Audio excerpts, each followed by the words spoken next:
რეგიონული განვითარებისა და ინფრასტრუქტურის სამინისტროს ნიდერლანდების სამეფო საგარეო სავაჭრობის სამინისტროს დელეგაცია ესტუმრა.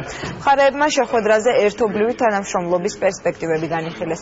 ნიდერლანდების სამეფოს დელეგაცია სხვადასხვა ინფრასტრუქტურულ სფეროში მომუშავე 10 ჰოლანდიური კომპანიისგან შედგება, რომლებიც საქართველოს ბაზრით არიან დაინტერესებულნი. საინტერესო შეხვედრა იყო კოლეგასთან. ჩვენ განვიხილეთ საქართველოში მიმდინარე რეფორმები, მიმოვიხილეთ ზოგადი სიტუაცია, ასევე გავეცანით იმათ გამოცდილებას ანალოგიურ სფეროში და ასევე ვისაუბრეთ სამომავლო თანამშრომლობის შესაძლებლობებზე. რეგიონული განვითარებისა და ინფრასტრუქტურის მინისტრის მოადგილესთან გაცნობითი ხასიათის შეხვედრა ჰქონდა. მოვახდინეთ იმ საკითხების იდენტიფიცირება, რომლებზეც ერთად შეგვიძლია მუშაობა.